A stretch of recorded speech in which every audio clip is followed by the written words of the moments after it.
Assalamualaikum warahmatullahi wabarakatuh. Apa kabar anak-anak Indonesia yang hebat?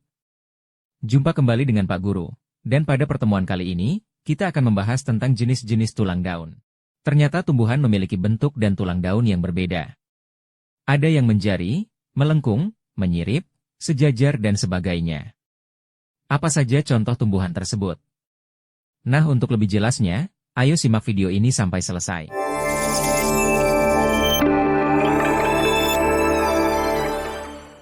Anak-anakku sekalian yang Pak Guru banggakan. Tulang daun adalah jaringan penguat dalam daun yang berfungsi untuk mendukung bentuk daun dan menyalurkan air serta nutrisi. Tulang daun dibedakan berdasarkan pola dan susunannya. Berikut adalah jenis-jenis tulang daun beserta contohnya. 1. Tulang daun menyirip. Tulang daun utama memanjang dari pangkal hingga ujung daun, dengan tulang-tulang cabang yang tersusun seperti sirip ikan. Contoh, mangga, jambu biji, dan durian.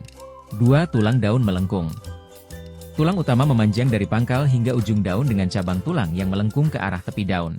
Contoh, genjer, gadung, dan sirih. 3. Tulang daun menjari. Tulang daun utama bercabang dari pangkal daun, menyerupai jari-jari tangan. Contoh, pepaya, singkong, dan kapas. 4. Tulang daun sejajar. Tulang-tulang daun tersusun sejajar dari pangkal hingga ujung daun tanpa cabang yang mencolok. Contoh, padi, jagung, dan alang-alang. Perbedaan berdasarkan jenis tumbuhan. Tumbuhan dikotil biasanya memiliki tulang daun menyirip, melengkung, atau menjari.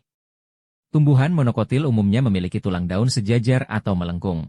Tulang daun sangat penting dalam identifikasi tumbuhan karena polanya mencerminkan ciri khas suatu spesies. Lalu, apa bedanya antara tumbuhan dikotil dengan tumbuhan monokotil? Tumbuhan dikotil dan monokotil adalah dua kelompok tumbuhan berbunga yang dibedakan berdasarkan ciri-ciri tertentu. Berikut penjelasannya dengan bahasa sederhana. 1. Tumbuhan dikotil. Tumbuhan dikotil memiliki biji yang berbelah dua. Ketika berkecambah, bijinya pecah menjadi dua bagian. Ciri-ciri utama. Akar, berupa akar tunggang. Daun, tulang daun biasanya menyirip atau menjari. Batang, berkayu dan bisa membesar karena ada kambium, jaringan untuk pertumbuhan batang. Bunga, bagian-bagian bunga, seperti kelopak atau mahkota, biasanya kelipatan 4 atau 5. Contoh, mangga, kacang tanah, jambu biji, dan rambutan. 2. Tumbuhan monokotil. Tumbuhan monokotil memiliki biji yang tidak berbelah, bijinya tetap utuh saat berkecambah. Ciri-ciri utama. Akar, berupa akar serabut. Daun, tulang daun sejajar atau melengkung. Batang, tidak berkayu dan tidak membesar, tidak ada kambium. Bunga, bagian-bagian bunga biasanya kelipatan 3. Contoh, padi, jagung, kelapa, dan rumput.